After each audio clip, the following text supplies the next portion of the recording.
Bapak Ibu saudara-saudari umat beriman, baik yang ada dalam gereja, di luar, di depan sekretariat maupun di ballroom yang saya kasihi. Pada hari raya Natal yang penuh sukacita ini, kita kembali mendengar prolog Injil Yohanes. Prolog Injil Yohanes adalah sebuah mada agung tentang firman Allah yang menjadi manusia. Madah tentang sang firman atau sang sabda atau sang logos. Mada agung ini adalah suatu teologi yang amat tinggi. Maka luar biasa teologi Injil Yohanes yang menampilkan Yesus sebagai sang firman. Keagungan dan kedahsyatan Allah paling kuat ditampilkan pada Injil Ekaristi Natal hari ini. Firman yang ada sejak awal absolut bersama dengan Allah telah menjadi manusia. Dalam Dia ada hidup. Dalam Dia orang akan memperoleh hidup karena Dia datang untuk memberi hidup dan terang kepada manusia, kepada dunia. Kedatangannya melenyapkan kegelapan. Kegelapan sudah berlalu dan terang atau cahaya sudah muncul.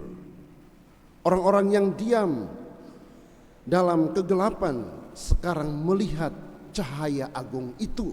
Sebab terang yang sesungguhnya yang dianugerahkan kepada setiap orang sedang datang ke dalam dunia, yaitu dalam diri Yesus Tuhan kita.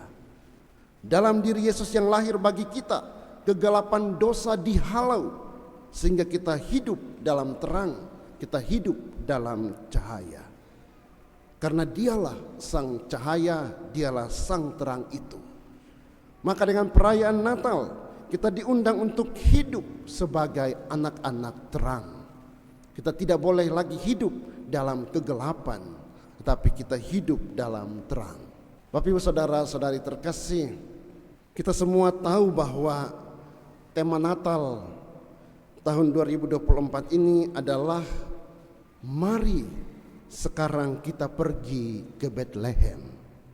Itu tema Natal yang diusung oleh KWI dan juga PGI pada tahun 2024 ini. Mari sekarang kita pergi ke Bethlehem. Tema ini dikutip dari Injil Lukas bab 2 ayat 15. Kita tahu bahwa Bethlehem adalah sebuah kota suci bagi umat Kristiani yang berada di tepi barat Palestina yang terletak sekitar 10 km di sebelah selatan Yerusalem.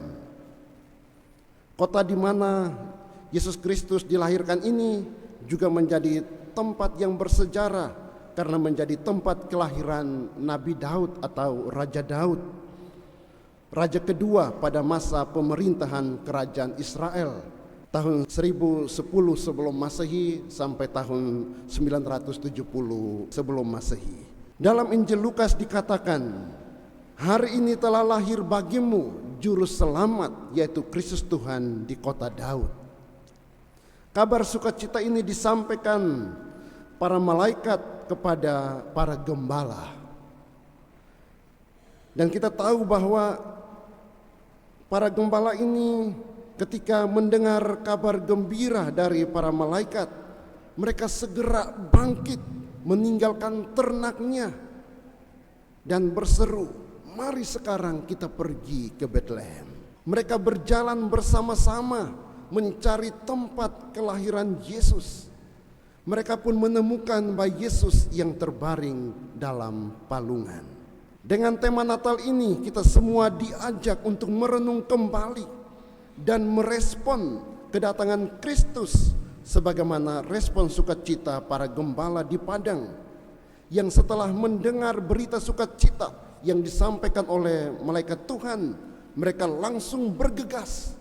Mereka langsung cepat-cepat berangkat ke Bethlehem untuk berjumpa dengan bayi Yesus. Maka pergi ke Bethlehem berarti pergi untuk menjumpai Tuhan. Kita tahu bahwa para gembala adalah gambaran orang-orang miskin dan sederhana yang menaruh pengharapan akan keselamatan pada Allah. Mereka sering dipandang sebagai orang pinggiran dan kurang diperhitungkan dalam kehidupan sosial. Namun merekalah orang-orang pertama yang dipilih Allah untuk mendapat warta gembira keselamatan. Kesigapan serta kesediaan total untuk menanggapi berita keselamatan itu menjadi contoh bagi kita semua, agar kita pun bergegas berjalan bersama menjumpai Tuhan. Dan kita tahu bahwa setelah berjumpa dengan Yesus, para gembala mengalami pembaharuan hidup. Mereka mengalami pembaharuan sikap. Mereka berubah menjadi pribadi-pribadi yang optimis dan dengan sukacita memuji dan memuliakan Allah. Rahmat Tuhan dalam perjumpaan itu telah mengubah mereka. Betapa dahsyat kekuatan kasih Tuhan yang memperlihatkan dan mendorong mereka untuk melakukan misi mewartakan Yesus yang lahir. Bapak Ibu saudara-saudara terkasih, maka dengan tema mari sekarang kita pergi ke Bethlehem, kita dapat memaknai Bethlehem sebagai perjumpaan kita dengan Tuhan. Dan perjumpaan dengan Tuhan ini akhirnya harus mengubah diri dan hidup kita sebagaimana para gembala ini. Kita bisa memaknai Bethlehem dalam banyak hal. Bethlehem bisa berarti hatimu. Pergilah ke kedalaman hatimu untuk menjumpai Tuhan, untuk berjumpa dengan Tuhan yang hadir dalam hati nuranimu. Dia akan mampu membimbing dan mengarahkan hidupmu kepada kebenaran. Bethlehem juga berarti gereja Tuhan, gereja Katolik yang kudus. Dalam gereja Katolik kamu berjumpa dengan Tuhan dan menyembah Dia dalam perayaan Ekaristi. Dalam Ekaristi kamu tidak hanya berjumpa, tetapi kamu menyembah Dia. Kamu bersatu dengan Tuhan lewat santapan sabda dan santapan tubuh dan darahnya. Bethlehem juga berarti seluruh medan hidupmu, seluruh medan pergulatan hidupmu. Di sana kamu berjumpa dengan Tuhan dalam diri semua orang yang kamu jumpai. Berjumpa dengan semua anggota keluargamu. Berjumpa dengan teman-teman KBG lingkungan paroki. Berjumpa dengan teman-teman seprofesi.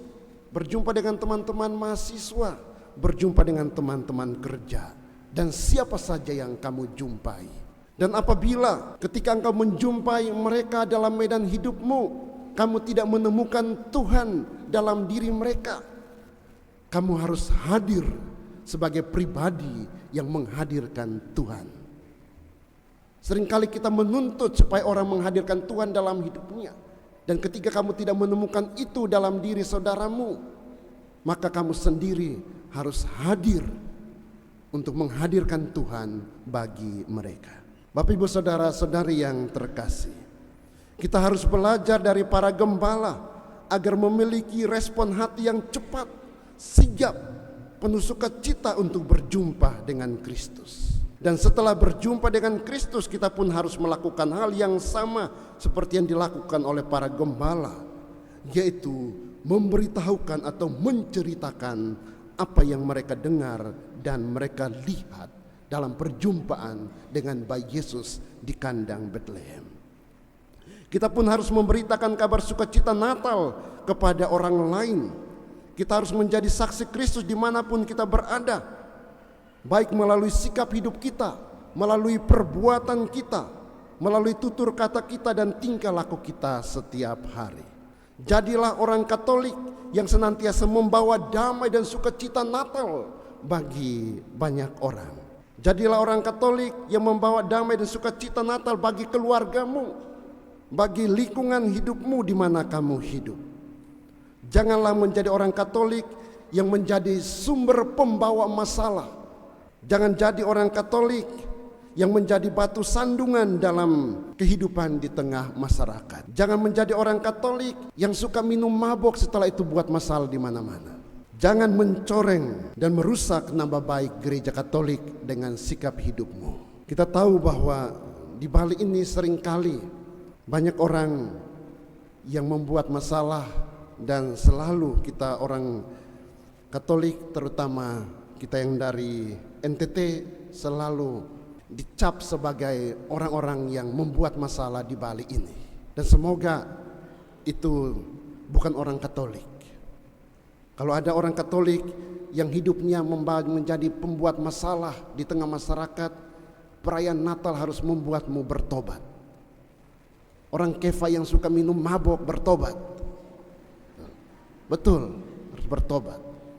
Setelah minum mabok, emosi naik, berantem, dan seterusnya. Jadilah orang Timor yang baik dan benar. Jadilah orang Manggarai yang baik dan benar. Bajawa apalagi, Sumba lebih lagi Sumba.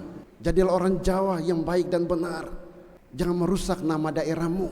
Jangan menjadi orang Katolik yang menjadi batu sandungan dalam kehidupan di tengah masyarakat.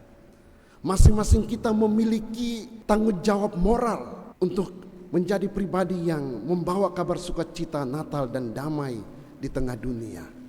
Kita memiliki tanggung jawab moral untuk menjaga nama baik gereja Katolik, untuk menjaga nama baik daerahmu.